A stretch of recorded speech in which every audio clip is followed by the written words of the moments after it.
Hey everyone, it's Josh from Blockchain DXB and today is the 13th of July 2026 and surprisingly Satoshi, the price of Bitcoin and cryptocurrencies have marginally picked up pace, but it is important to note, tomorrow that is 14th of July is when the CPI data will be out and according to me, look Satoshi, based on the outcome of the CPI data, the prices of Bitcoin and cryptocurrencies will definitely be impacting.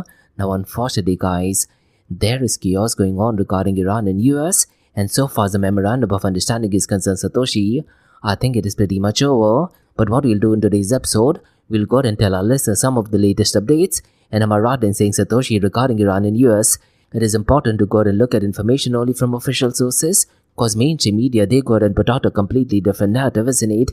And whether we like it or not guys, the narrative directly impacts the price of Bitcoin and cryptocurrencies. George, you've hit on some really key points there. That CPI data release tomorrow is definitely going to be something to watch closely, given how sensitive the market is to economic news. It's also very perceptive to remind listeners to be cautious about news sources, especially with geopolitical tensions high. Focusing on official statements is a smart approach.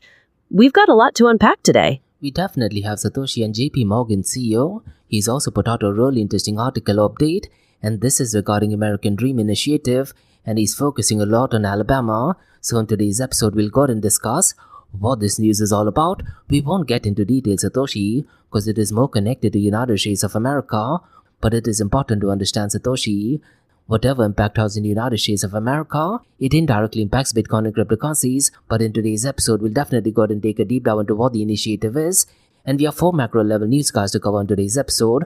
The first one, according to me, is a massive news, and this is connected to the second issue of stablecoin that is Circle, and looks like they are turning out to becoming a bank, and this is connected to National Trust Bank, so we'll go ahead and discuss the importance of this news, and according to me, look Satoshi, there is a very high possibility that Circle might just overtake the volume of Tether USDT, but most likely that might only happen in the United States of America, but nonetheless definitely interesting news. Now the second news guys is a really interesting news, and this is connected to Ethereum, and there's a really interesting blog that is published, and this blog talks about deploying AI agents. And here's the thing guys, media is talking about that AI did actually find out some loopholes, but in order for loopholes to go ahead and be implemented, there has got to be human involvement. So a really important blog I guess. So in today's episode, we'll go ahead and discuss final details regarding this. Now the third news Satoshi we're going to be talking about is also connected to stable coins, and it is also connected to Circle. And Hyundai guys, they are launching an internal stable coin. Really interesting information. And I'm pretty much sure listeners know by now that they are a South Korean company, and historically Satoshi, South Korea has been massive advocates of Bitcoin and cryptocurrencies going back to a very long time. But this news is more connected to stablecoins, and you can make an argument with me that stablecoins technically do not follow the ethos of Bitcoin and open blockchain. Now the final news Satoshi we're going to be talking about is connected to a giant company called as Apple, and looks like they're investing within the country, and they have decided to invest $30 billion in US chip manufacturing. So all of these news, Satoshi, according to me, are massive news, isn't it? To summarize, you've laid out a really packed agenda, George. We're going to look at the implications of the CPI data, the potential shifts in the crypto market, major news with Circle exploring banking, and the potential for a stablecoin from Hyundai, plus Apple's investment in domestic manufacturing and the discussion around AI agents in crypto. It's clear there's a lot to talk about, and a lot of moving pieces in the space right now. We definitely will, Satoshi, and looks like we have quite a lot of interesting things to cover in today's episode. And like we do in every Blockchain DXB podcast, we will be looking at 2 news from Dubai, UAE and the Middle East. Do you want to tell our listeners, Satoshi, what are the 2 news you're going to be talking about from the Middle East? Yes, George. We have 2 significant updates. Saudi Arabia's Humane and Canada's Cohere are collaborating on AI infrastructure, which could have big implications for the region. Also, the Khalifa Fund has initiated an AI training program for entrepreneurs in Al Ain. There's a clear focus on technological advancement and supporting business growth. It definitely, Satoshi, and looks like we have quite a lot of interesting things to cover, isn't it, in today's episode. But before we do that, a quick word from our sponsors. Hey everyone, this episode is powered by a new sponsor that is Amana, and they are the region's first and fastest growing regulated all-in-one trading and investing app. So look guys, whether you're looking into investing in US stocks like Apple or Tesla, or mega giants like ADNOC or Salik, Amana puts the financial markets on your fingertips. It includes gold, foreign exchange, ETFs, futures, commodities, and guess what guys? They have over 375 cryptocurrencies, and this makes them the biggest crypto selection in the region. Now for the Blockchain DXB listeners guys, if you want to go and build long-term wealth without thinking about it every day, explore Amana's pre-built auto investment plans, and all you have to do is set your monthly budget, choose your preferred asset category, and let Amana automate the investing for you. Zero fees, zero lockups, 100% customizable. And here's the thing guys, funding your account is easier than ever. You can fund your account with Apple Pay, Google Pay, credit cards, instant bank deposits, and even crypto wallets. No friction and no hassles. And the best part is guys, let's say if you need support, you would absolutely love Amana for this, because they offer 24/6 human customer service, as well as a personalized sales support, real people, real help, and the customer support is in English as well as in Arabic. And for the Blockchain DXB listener and community guys, I do have something really exclusive for you. What you can do is register with Amana using the code Blockchain DXB, or you can also use the link that is in the show notes below. And here's the best part guys, once you register, fund your account with a minimum of $100 and at least go ahead and make one trade, and then you'll receive a $100 trading bonus credit to your account the following month. But look guys, it's real important to note, the bonus is non-withdrawable. It is there to help you trade and learn. So look guys, if you're looking for a transparent, powerful and easy to use app, that's Amana for you. So what are you waiting for guys? Download the app now, or you can also visit the website that is amana.app, and don't forget to use the code Blockchain DXB. And Amana guys is all markets one app. Next guys, I'm happy to announce that Blockchain DXB is the official media partner with one of the OGs in the cryptocurrency and blockchain event space, and that is Blockchain Futuristic Conference taking place in Florida this year, as well as ETH Women taking place simultaneously. And trust me guys, this is an event that you don't want to miss, isn't it? Cause for the very first time, North America's most immersive Web3 event is heading to the United States of America, and the Blockchain Futurist Conference and ETH Women event is actually taking place between the 5th and 6th of November. And the location is absolutely stunning guys. It is taking place at Guitar Hotel at Hard Rock, which is in Hollywood, Florida. That's right guys, palm trees, panels, and the biggest mind in blockchain and cryptocurrency is all in one place. So there will be multi-stage panels, NFT galleries, DeFi showcases, hand-on tech demos, metaverse experiences, even outdoor VIP cabanas, and quite a lot more. And the Guitar Hotel at Hard Rock guys is one of the most iconic venues in the country. So look guys, if you're in the Web3 space, cryptocurrency, Bitcoin, or even artificial intelligence space, or just want to do some serious networking, this is the place that you got to be. And to all of you Blockchain DXB listeners guys, we have something really interesting for you, because you can get a 25% off the tickets. So just use the code DXB25, and the link to the event as well as the code is in the show notes below. And as an official media partner, I'll be doing exclusive live coverage, interviews, behind the scenes access, and I will be spotlighting some of the most exciting projects shaping the future of decentralized finance tech. So if you're at the venue guys, definitely come and say hi. Maybe we can catch up for a coffee as well. So listen guys, the code is DXB25, and by using this code you will be eligible for a 25% discount. And the event is taking place between the 5th and 6th of November 2025 at the iconic Guitar Hotel at Hard Rock, that is in Hollywood, Florida. And in the show notes below guys, there's all contact details for Blockchain Futuristic Conference Florida 2025, as well as ETH Women.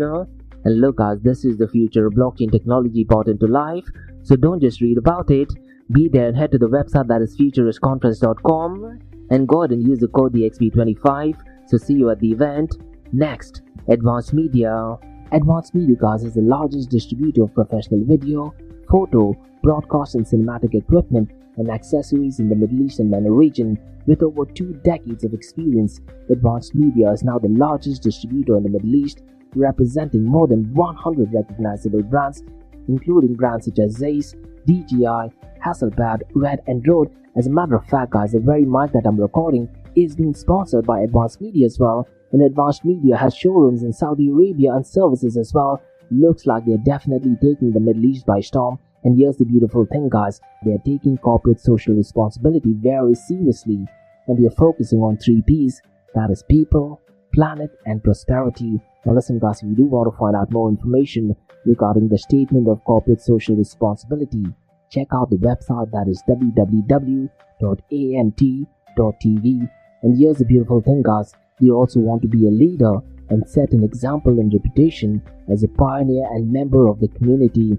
And in doing so guys, they also have an AMT scholarship with SAE Institute in Dubai, UAE. so definitely check it out. And also guys, Advanced Media is committed to persistently developing, organizing and hosting training workshops, seminars and community events that educate, inform and familiarize consumers with new equipment and the latest technological advances. So listen guys, do one thing. If you do want to support this channel, go to the website, that is www.amt.tv, and follow the social media channels as well. All of the details are in the show notes below. Next, Startup OI is global one-tech platform for tech. It offers global high-paying tech jobs with flexibility in working time and location, global free tech events, and tech networks to connect with global like-minded engineers. A brilliant platform to listen to the tech experts in Metaverse and to grab their insights. Now listen, all you have to do is download the app Startup OI. If you're using an Android version, go to Google Store and App Store for iOS devices. Alternatively, you can also click on the show notes below to download Startup OI. Next, guys, listen, if you're into fitness, if you're into adventure, if you want to do something wild but still want to keep your health in check, there is a new podcast in town, a podcast focusing on obstacle course race in the Middle East. The podcast is called the Race Pace Podcast. So check out the Race Pace Podcast across all leading platforms. And the Race Pace Podcast is a peer-to-peer community-driven podcast where they talk all about obstacle course race in the Middle East, from Sandstorm to Spartan Race, from Tough Mudder to Desert Warrior Challenge, and also the Government Gulf Games, and quite a lot more. The podcast has interviews with athletes locally and internationally to get inside scoop on how athletes prepare for obstacle course race. In the podcast, they also talk about interesting stories on why they are motivated to do obstacle course race.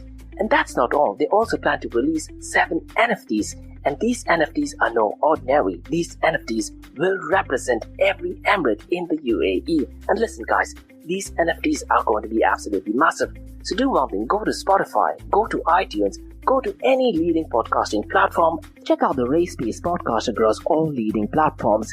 And finally guys, not your keys, not your crypto. If you have dabbled with cryptocurrencies and now are seriously getting to protect your cryptocurrencies, there is no better way to protect it by using a hardware wallet, and this is where Ledger Wallet kicks in. And Ledger Wallets are hardware cryptocurrency wallets made by Ledger, a company headquartered in Paris, France. And Ledger's hardware wallets are multi-currency wallets that are used to store private keys for cryptocurrencies offline.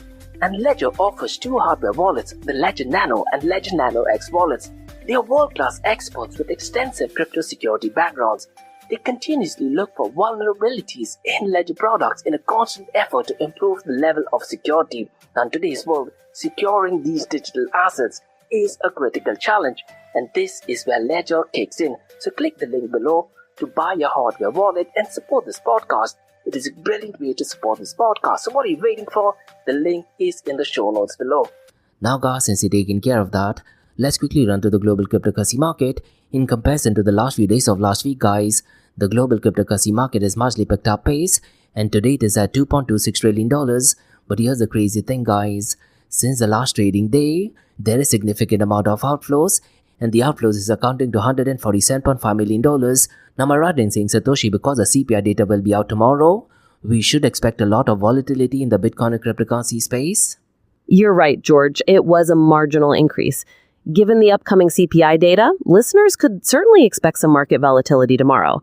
It's a dynamic situation. And what I'd really urge our listeners to do is go to the Bureau of Labor Statistics and look at the information yourself. Because look guys, right now there's midterm elections coming up, and mainstream media, they're definitely suffering from TDS or Trump derangement syndrome, and they will ensure that they go and put out a completely different narrative to what the facts are.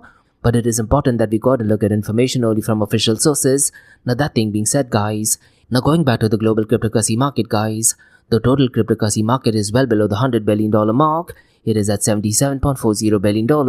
But what I'm really not liking, Satoshi, since the last 24 hours is the volume of decentralized exchanges, and the 24-hour volume of decentralized exchanges is only at $4.62 billion, and the total fees connected for these transactions has once again gone below the $60 million mark.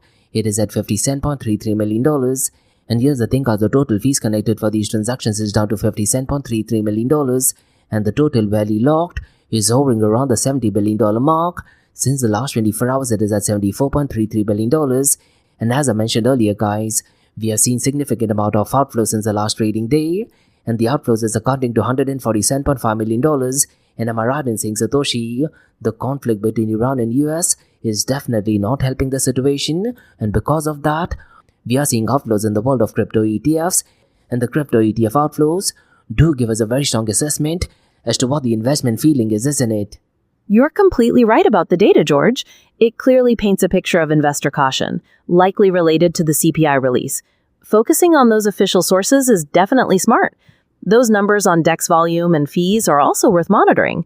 It's a crucial metric. Definitely, Satoshi. Now what I want you to do is, I want you to run through some numbers regarding decentralized exchanges. So why don't you tell our listeners what is going on regarding the top 5 decentralized exchange platform, please? Absolutely, George. Here's how that breaks down.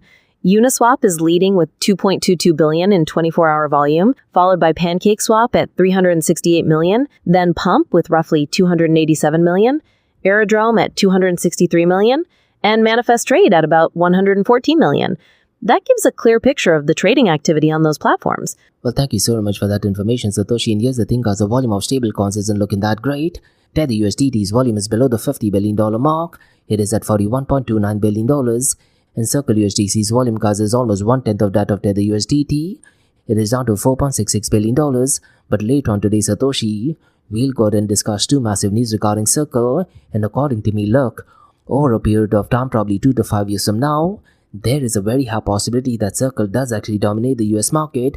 Now going back to the volume of stable coins, FDUSD is at number 3rd with a 24-hour volume of only $347.14 million. Now what I want you to do next, Satoshi, is I want you to read out the market cap, tell our listeners the 24-hour volume of Bitcoin, as well as the dominance, and do the same thing for Ethereum as well as Binance BNB Coin for our listeners, please. Those are some key numbers for stablecoins, George. To answer your request, Bitcoin's market cap is currently $1.27 billion with a 24-hour volume of $19.71 billion, and it holds 56.6% dominance.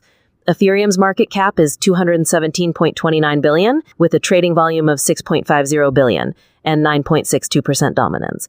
Lastly, Binance BNB has a market cap of $77.29 billion with a volume of $973.36 million. That covers the majors for you. Well, thank you so much for that, Satoshi. Really appreciate that. Now look, guys, in every blockchain DXB podcast, we tend to look at one new matrix, isn't it? Today what I want to do, Satoshi, is I want to look at coins that are connected to proof of stake. But before that, why don't you tell our listeners, Satoshi, what is proof of stake token and how does it basically compare with proof of work, please? Proof of stake, George, is a consensus mechanism for blockchains where participants, called validators, are chosen to create new blocks based on how many tokens they hold and are willing to stake or lock up. This is different from proof of work, like Bitcoin, where miners use computational power to solve complex puzzles. Proof of stake generally requires less energy. It incentivizes good behavior by putting the staked tokens at risk if a validator acts maliciously. Now, Satoshi mentioned how many tokens they hold and are willing to stake or lock up. Am I right in saying, Satoshi, this definitely raises a lot of concerns regarding centralization because it essentially means the more token you have, you are in a better position to get rewards from these coins as well? That's a valid point, George. There's definitely a debate to be had about centralization risks. When the largest holders have the greatest power in validating blocks and earning rewards, it can create a situation where control concentrates, potentially moving away from true decentralization. It's a key consideration for network design. And you also have something called as delegated proof of stake, isn't it? How does that differ from proof of stake coins? Delegated proof of stake, George, introduces a voting system. Instead of all holders potentially being validators, token holders vote for a smaller group of delegates to secure the network on their behalf. These delegates then handle validating blocks and earning rewards, typically sharing some of those rewards back with the voters.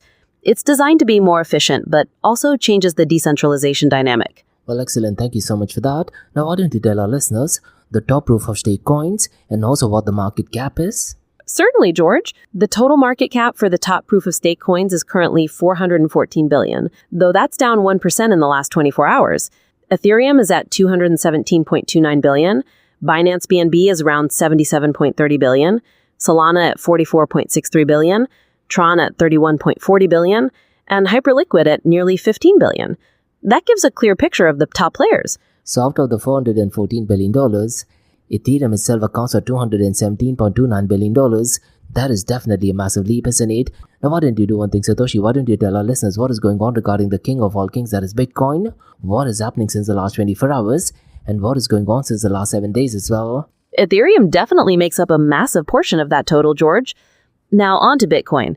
Regarding Bitcoin, the price is currently $63,789, showing a minor decrease today, but up almost 0.5% in the last week. Ethereum is trading at $1,801, relatively flat this week.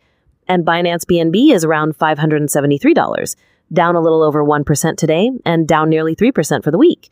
That's the update on those three. Well, thank you so much for that, Satoshi. Really appreciate that. And here's the thing, guys, it is important to note, if you look at the fear and greed index, right now the number is at 31, but the market sentiment is still at fear.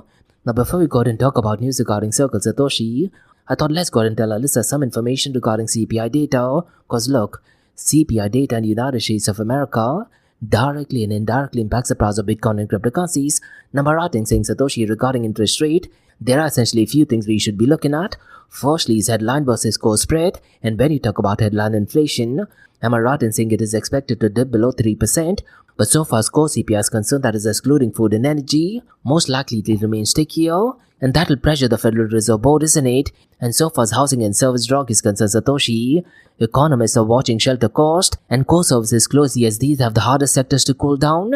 And more importantly, look, Satoshi, based on the inflation data as well as plethora of other information, at the next FOMC announcement, the new federal chair, that is Kevin Walsh, along with the other governors on the FOMC committee, will be making a decision whether to keep the interest rate, reduce it or increase it, isn't it? That's an excellent breakdown of the situation, George. With the fear and greed index showing fear, all eyes will indeed be on those CPI numbers and the potential dip below 3% headline inflation. The core CPI being sticky and the focus on shelter and service costs will definitely keep the pressure on the Fed members when they make their next interest rate decision. All these factors are tied together. Now, Satoshi, regarding this inflation data, here's where it's going to be really interesting. Because look, the data is going to be taking information from last month, isn't it? And at that point of time, there was a memorandum of understanding that was signed between Iran and US. And because of the memorandum of understanding, Satoshi, there were ships flowing through the Straits of Hormuz, and because of that, the prices of oil prices fell down. So firstly, am I right in saying because of the memorandum of understanding news, which by the way was last month, the oil prices have fallen down, and because of that, the inflation has gone down. But here is where it gets tricky, Satoshi. Since the last few days, the conflict has increased once again, so could it be possible that despite the inflation marginally slowing down, we might be seeing inflation picking up pace, and this is only because of the Iran-US conflict, which we'll go ahead and touch base in just a few minutes. You're raising an important possibility, George. Since the upcoming report looks backward at last month, it may reflect the benefit of lower oil prices from that prior period of decreased tension. However, if the conflict in the Strait of Hormuz is intensifying again, that could create upward pressure on energy prices in the future, potentially pushing inflation back up. It reinforces how interconnected those factors are. And that is one of the reasons, Satoshi, why I cannot stress this enough. It is important to go and look at information from official sources. But here's the thing, guys. Mainstream media, because they're suffering from TDS or Trump derangement syndrome, and with midterm elections coming up, they will put out a completely different narrative to what the facts are. But at the same time, Satoshi, it is also important to note that the market does react to narrative driven by mainstream media as well as it. You're highlighting a critical point about market behavior, George. Sentiment can definitely be swayed by the narratives presented by mainstream media, regardless of the underlying facts. That's why focusing on official sources and raw data is so important for a balanced assessment. It's key for managing expectations. Well, thank you so much for your valuable insight, Satoshi. Now, regarding the Iran and US conflict, guys, I cannot stress this out once again. Make sure you go ahead and look at information from official sources. And I've said the official sources so many times. Go ahead and follow President Donald Trump via Truth Social. Go ahead and follow the President as well as the Foreign Minister of Iran. Follow the Prime Minister of Pakistan via X, because he's the one who's negotiating the deal, isn't it? Along with that, guys, also go ahead and look at what JD Vance as well as Marco Rubio is saying from official sources. Follow Pete Hegseth, and more importantly, guys, you also need to go ahead and follow CENTCOM, because they are the military head, isn't it? And the US Central Command Forces, guys, just few hours ago initiated additional military strikes, and this was against Iran at 5 p.m. Eastern Standard Time. And look, Satoshi, the operation aims to degrade Iran's capability to attack civilian marines and also commercial shipping. And all of this information, Satoshi, is posted via the official X channel. And what they have actually said, these actions are intended to ensure safe and free transit through Straits of Hormuz. And if the ships pass through Straits of Hormuz, Satoshi, the oil prices in US as well as other countries will actually fall down, which according to me would be great. And that will definitely have a positive impact on Bitcoin and cryptocurrencies. Now I do want to touch base on few other things regarding the post-wire X, because the commander-in-chief, guys, has directed the strikes to hold Iran in forces directly accountable. And here's the thing, guys, via the post-wire CENTCOM, they've also debunked a fake news, because Iran media is saying that certain US soldiers have passed away. And CENTCOM has formally debunked Iran propaganda claiming that 3 American service members were killed in Kuwait. This, according to CENTCOM, is fake news, and they have confirmed that there were 0 casualties and all regional personnel are fully accounted for. Now, do you want to tell our listener, Satoshi, what do you make of this news? And more importantly, how do you connect it to the adoption of Bitcoin and cryptocurrencies? And what kind of an impact do you think it will have on the price of Bitcoin and cryptocurrencies over a short-term period of time? That short-term volatility can be expected, George. This conflict presents a serious escalation, George. In the short term, that kind of instability could certainly cause rapid price swings, while the medium and long term will be defined by the broader threat to global stability. The upcoming CPI data will also be exerting a significant impact. It's complicated. Definitely, Satoshi, and it's going to be really interesting to see how this plays out. Now, I wanted to touch base on some really interesting initiative done by JP Morgan, and they've introduced something called as American Dream Initiative, and they do have a spotlight in the state of Alabama. And what I really like, Satoshi, is a tagline where they talked about local solutions, national impact, and JP Morgan Chase, guys. They have launched the American Dream Initiative, also called as ADI, and this is to expand economic opportunities across the United States of America. And here's the thing, guys, the initiative will support 10 million small businesses, and that is up by 7 million from the date of posting. And so far, the ADI American Dream Initiative is concerned, guys, they focus on 6 areas, that is business growth, housing, financial health, careers, healthcare and local institutions, and the bank, guys, plans nearly $80 billion in small business lending over the next decade, and the support includes funding, coaching, training and digital business tools, and the initiative aims to improve affordable housing and financial education, and local partnership, guys, will help scale proven community solutions nationwide. And so far, the state of Alabama is concerned, it is among the first focus states with new branches and workforce initiatives. And so far, ADI, that is American Dream Initiative, is concerned, guys, it complements JP Morgan Chase's $1.5 trillion Security and Resilience Initiative. What do you make of this initiative, Satoshi? I think it is definitely great, isn't it?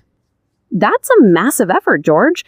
It's definitely a significant change from the typical focus on global markets and central banks. JP Morgan putting resources directly into communities like Alabama and supporting small businesses across those key areas seems like a proactive approach to fostering domestic economic growth. It really emphasizes local solutions for national impact. Now, for builders in the space on the Bitcoin cryptocurrencies as well as the so-called blockchain ecosystem, Satoshi, what advice you like to give them? How do they go and approach JP Morgan? And what are the key areas they can capitalize on? For builders in the crypto space, George, I'd suggest focusing on those specific areas the initiative highlights, like business growth, housing, financial health, careers, and healthcare. If you can develop practical blockchain solutions that address those needs and align with the goals of the JP Morgan initiative, you might find a path to collaboration or funding. It's about proving real-world utility for your project. Capitalize on that synergy. And right now, there's a massive narrative regarding tokenization, isn't it? So I do envision housing and financial health as one area where tokenization can be implemented a lot. Tokenization, George, could definitely transform how we think about housing and financial health. It allows for things like fractional ownership of property, making real estate more accessible, and for managing financial assets more efficiently. Those are perfect application areas.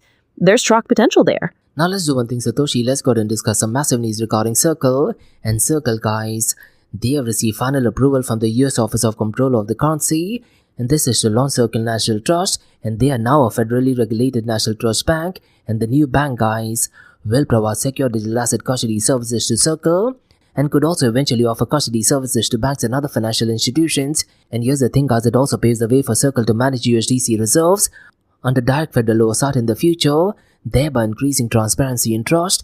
And look, guys, this approval is a major regulatory milestone that does further strengthen USDC's position within the US financial system. This news, Satoshi, according to me, is great, but it is also important to note, Satoshi, when you talk about stablecoins, they technically don't follow the ethos and principles of open blockchain, isn't it? Now, me personally, Satoshi, I'm a massive fan of Circle USDC as such, because when you look at the audit report is massive. We are talking about hundreds and hundreds of pages, and more importantly, Satoshi, If you compare the audit report with that of Tether USDT, I personally think that Tether USDT's audit report is absolutely abysmal, and I'm talking about that in comparison to Circle USDC.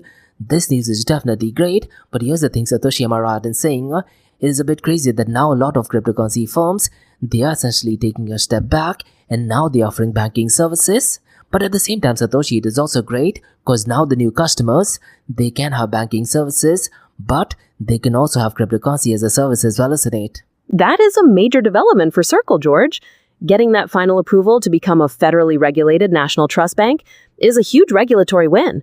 It allows them to provide secure digital asset custody and eventually even offer those services to other institutions. That direct federal oversight will definitely boost transparency and trust in USDC. It's interesting to see how this bridges public and private sectors. I see how you draw that comparison, George. While it's a big step for Circle to gain that regulatory status, it does mean they're embedding themselves directly into traditional financial infrastructure, which can seem like a move back toward more central control, contrasting with the original decentralized ethos of some cryptocurrencies. So I agree it's an interesting tension. They are bridging those worlds. So if you were to highlight some of the benefits of this news as well as some of the negatives, Satoshi, how would you go about doing that? On the positive side, George, this approval lends greater legitimacy to USDC and can attract more institutional adoption and trust. However, a potential negative is that it signifies a deeper integration with the traditional finance system, moving further from the original decentralized ethos of crypto. It's becoming more centralized. That's the key trade-off. And you can also make an argument, Satoshi, that one of the visions of Satoshi Nakamoto was separation of money and the state, but in this case, it is actually going back, isn't it? That's a fair connection, George. Satoshi Nakamoto's vision aimed for a decentralized system separate from state control. This development with Circle and the federal bank approval does seem like a retreat from that goal, embedding crypto directly within the state's regulatory framework. It's becoming more intertwined. Now let's do one thing, Satoshi. Let's go ahead and pivot to the second news, and this is regarding Ethereum and the Ethereum Foundation guys. They say that they've been using AI agents to find security vulnerabilities in Ethereum's protocol code, and they have successfully identified real-time bugs, including one that had already been fixed, and the team guys found out that the biggest challenge wasn't finding potential bugs, but verifying which ones were real and filtering out false positives. And the foundation believes that AI can significantly improve security research, but at the same time, human experts are still essential to validate findings before they acted upon. This news is definitely important, isn't it? Now, besides artificial intelligence, Satoshi, are there any newer technologies that the Ethereum Foundation can use? Or let's say, Satoshi, I'm going to put you on the spot. If we were to pivot a decade from now, do you envision new technologies to come up that could be used to go out and validate some of the findings regarding Ethereum Foundation or any other foundation or cryptocurrency or blockchain for that matter? That's a smart move by the Ethereum Foundation. Using AI to hunt for bugs is a great application for enhancing security. Looking to the future, technologies like formal verification, which mathematically proves code correctness, could become even more crucial. Or perhaps decentralized crowdsourcing of security reviews, maybe incentivized by bounties via smart contracts. I do think those represent the next phase of validation. It's about combining different approaches. Looking 10 years out, things like zero-knowledge proofs could be fundamental for validating transactions without revealing data, and fully homomorphic encryption could allow computations on encrypted data. Quantum computing might also play a role in both breaking and creating new security standards. Those are the kind of developments I envision. Your quantum computing is definitely one of those things, isn't it? Probably in a decade's time, I do envision them to be having a massive impact not just on cryptocurrencies, possibly other areas as well. Now let's do one thing, Satoshi. Let's go ahead and discuss some news all the way from South Korea. And Hyundai, guys, they have become the first major South Korean company to establish stablecoin for live cross-border transfers. And this is between its international subsidiaries. And here's the thing, guys.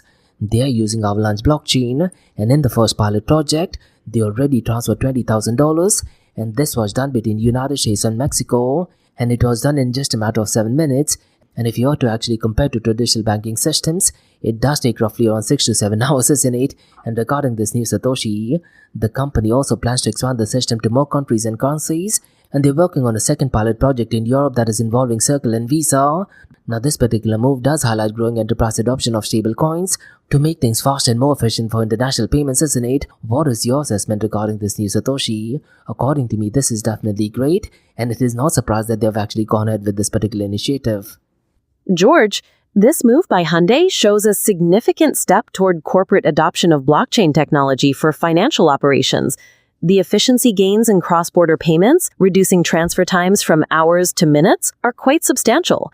It positions them as a potential leader in this space, particularly with plans to expand further. But let me ask you something, Satoshi. What about Ripple? Why not use Ripple? Because Ripple does exactly the same thing, isn't it? And they have a history of almost a decade, and they have pretty much zero errors as well. So rather than using stablecoin, why not use Ripple or XRP for that matter? That's an interesting point, George. Ripple does have a track record with cross-border payments using XRP, offering speed and low costs. However, Hyundai might have chosen stablecoins tied to fiat currencies for the stability they provide, which reduces the risk of value fluctuations during transfer. There might also be specific regulatory considerations within their chosen markets that led them toward that approach. It often depends on the particular needs and risk tolerance of the company. Now, what you're saying, Satoshi, definitely sounds right.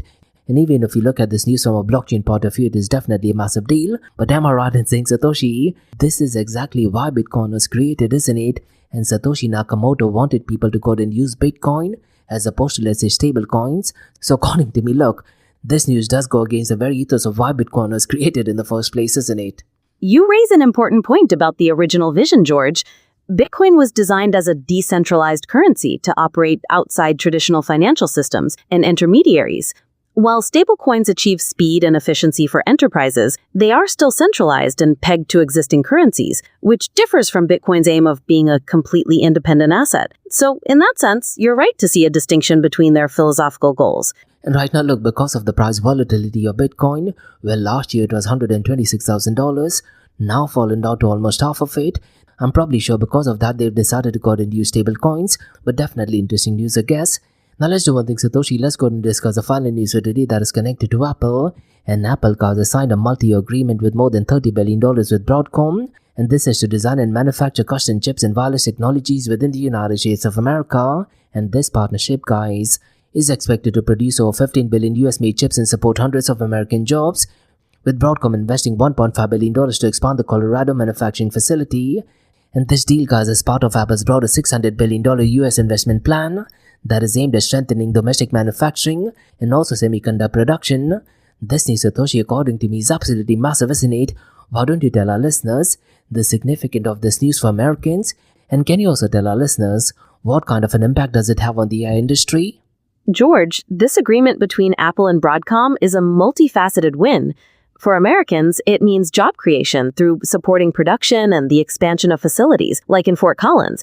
It also strengthens domestic manufacturing capabilities and ensures Apple has a secure supply of crucial chips. Looking at the industry as a whole, this signals a shift toward localized production for major players, bolstering supply chain resilience against global disruptions. It accelerates innovation by directly funding development of advanced components like FBAR filters, and encourages other companies to invest in U.S. infrastructure. This type of commitment also enhances competitive advantage for Apple in terms of product performance and availability, potentially sets new standards for wireless technology, and demonstrates a robust long-term business plan for Broadcom. It fundamentally fosters a stronger American semiconductor industry. According to me, look, Satoshi, this is definitely the Trump effect, and President Donald Trump definitely wants to make America great again. He's already making Bitcoin and cryptocurrencies great again, and now looks like he wants to make the AI industry great again as well. Definitely interesting news. So these were some macro 11 newscasts on the Bitcoin, blockchain, cryptocurrency, and artificial intelligence world from blockchain DXB. Now let's do one thing, Satoshi. Let's go and look at two news from Dubai, UAE, and the Middle East. Now the first is, Satoshi, is a really interesting news, and this is connected to Khalifa Fund. Do you want to tell our listeners what this news is all about? So the Khalifa Fund has this program called Prompt Engineering over in Al Ain. It's specifically for entrepreneurs and people in the Abu Dhabi chamber. They're teaching folks all the newest AI stuff. These entrepreneurs are going to learn how to write prompts that really work. It's supposed to help them come up with new business ideas or improve ones they already have. They'll use something called the Lean AI Canvas to design and test these concepts. Founders can even build prototypes without knowing how to code, which is huge. The whole thing is based on the idea that prompt engineering is the new coding skill, and entrepreneurs will walk away with a toolkit to get their businesses launched. Sounds pretty valuable, right? It definitely sounds valuable, Satoshi, and the training aims to speed up product development using artificial intelligence, and participants will learn how to assess the commercial potential of the ideas, and the initiative also helps entrepreneurs prepare for growing digital economy, and it aims to build more competitive and innovative businesses, and the program encourages collaboration between UAE institutions to promote AI innovation, and it supports greater adoption of AI across the UAE startup ecosystem, and entrepreneurs, guys, will gain practical hands-on AI experience. And look, Satoshi, the initiative supports the UAE's vision of a knowledge-based economy, and it also strengthens UAE's position as a global hub for innovation and entrepreneurship. Now look, Satoshi, this news is definitely great, and I'd really urge our listeners to go ahead and check out what Learn AI Canvas is. Now look, Satoshi, you and AI, according to you, what are the key areas they should be focusing on for the next months and years? Based on that news, I think key areas for focus include strengthening support for startups with advanced tech tools, expanding AI education for small business owners, promoting collaboration between private and public sectors, developing practical training modules for prompt engineering, focusing on commercial viability assessment, building specialized AI toolkits, and ensuring alignment with national economic goals. These areas could significantly drive advancement. Now look, Satoshi, I'm from the world of Bitcoin and blockchain, isn't it? Do you see areas where blockchain technology could actually merge with this? Now, according to me, we could probably use cryptocurrencies in order to make any payments or stablecoins that are approved by the UAE authority. Absolutely, George. Integrating blockchain with this AI program could open up several possibilities. You could use smart contracts to automate payments for completed milestones, or even track the intellectual property created by startups on a decentralized ledger. And yes, utilizing stablecoins for cross-border transactions, especially those meeting UAE regulations, could significantly streamline operations for new businesses.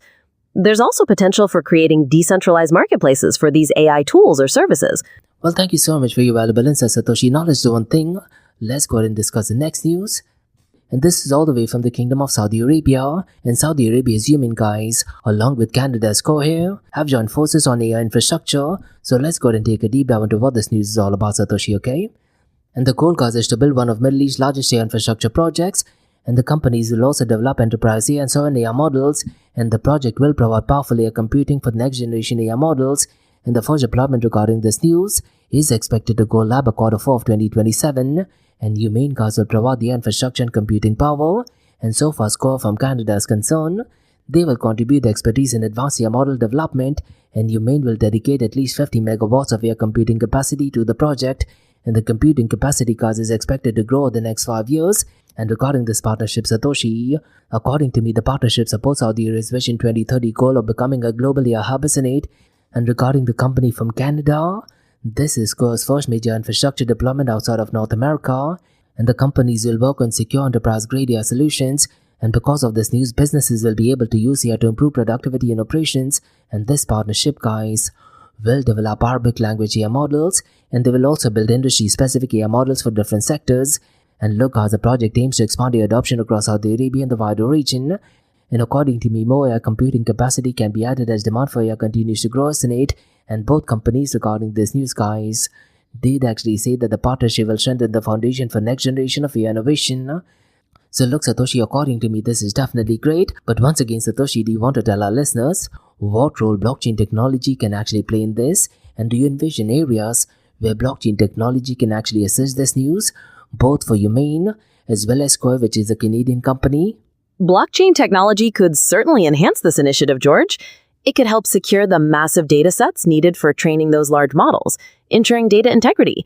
Given the focus on expanding adoption across the region, a decentralized ledger could provide transparent tracking for how those models are being used. It could also facilitate secure data sharing between the involved companies and even create decentralized computing marketplaces for that extra capacity. That could support the project's goals of growth and innovation quite well. Satoshi, I'm seeing the buzzword called the sovereign AI models quite a lot.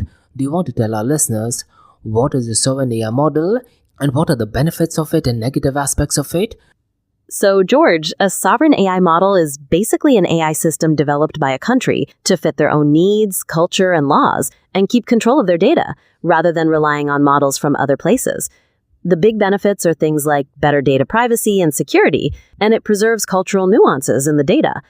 It can foster local innovation, boost economic growth, provide tech independence, improve public services, customize models for government, increase national security, and allow for specific policy compliance on digital governance. It could also create new jobs and attract investment.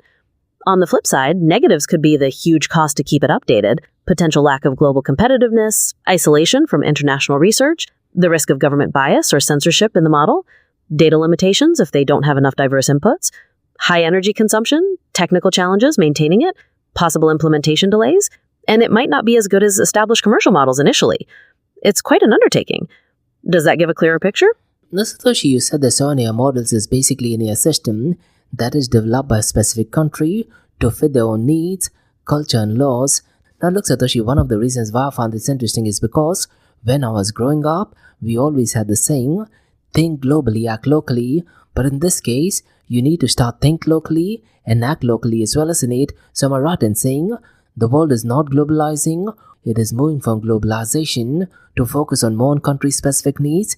And that is an interesting perspective, isn't it? Because it looks like the world is heading more towards deglobalization, isn't it? And could it be possible this was all because of COVID-19? That's a very insightful point, George. There's certainly been more of a focus on national resilience and self-sufficiency lately, and the pandemic definitely highlighted the vulnerabilities in globalized supply chains. It makes sense that would lead to this shift toward more country-specific solutions, like sovereign AI. COVID-19 probably sped up that trend. Is that something you're seeing across other industries as well? What I'm seeing is, Satoshi, that the world is heading towards deglobalization. So from globalization, now we're heading towards deglobalization at a macro level. Do you agree to it or disagree to it? I agree that there's definitely a strong trend toward deglobalization visible at a macro level. It's not completely disappeared, but the movement toward more localized and national focus is very clear. I see your perspective. Well, definitely an interesting perspective, I guess. So these were the newscasts on the Bitcoin blockchain, cryptocurrency, and artificial intelligence world from Blockchain DXB. In case if you like listening to this podcast, please click on the follow button, give it a 5-star rating, and share the word across. Now let's do one thing, Satoshi. Let's go ahead and kickstart with the Ask Me Anything series, where your listeners can ask any questions regarding Bitcoin, blockchain, beyond blockchain, cryptocurrencies, NFTs, DeFi, and Metaverse. So let's do one thing, Satoshi. Let's go ahead and kickstart with the Ask Me Anything series, alright? Sure, George. Let's kick off the Ask Me Anything series. I'm curious to check what questions listeners have in store for us.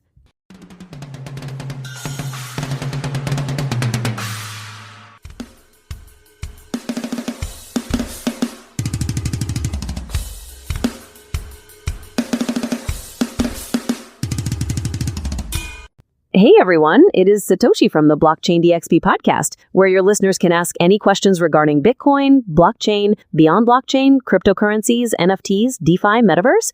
And we have a question from Annie who asks, which sector do you think will adopt stablecoin first? Banks, manufacturers, retailers, or governments? What do you think? This is such an interesting question. Now look, Satoshi, I'd like to say retailers first, but here's the thing, I don't think so retailers will be adopting stablecoins first. I do envision banks to be the one who would be adopting stable coins. Now look, when you talk about cross-border payments, according to me, rather than using stable coins, it does make a lot of sense to go ahead and use cryptocurrencies. But when you talk about cryptocurrencies, there's a lot of volatility involved in it, and that is one of the reasons why people are pivoting to stable coins. And according to me, Satoshi, a lot of the central banks, if they are given a choice to accept, let's say, cryptocurrencies or stable coins, I do have a feeling that they're more inclined to stable coins. Even in the United States of America, they've already signed Genius Act, isn't it, which gives a lot of adoption and innovation for stable coins. And I'm pretty much sure central banks also contend with stable coins. Even in UK, for that matter, Satoshi, the governor of the Bank of England, he's a massive detractor of Bitcoin and cryptocurrencies, but he's a massive advocate of stable coins.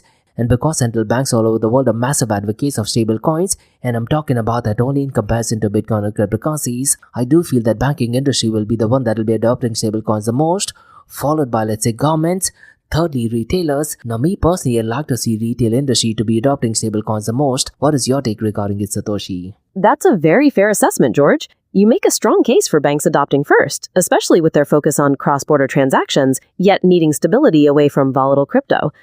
And yes, central banks often favor stablecoins within their regulatory frameworks.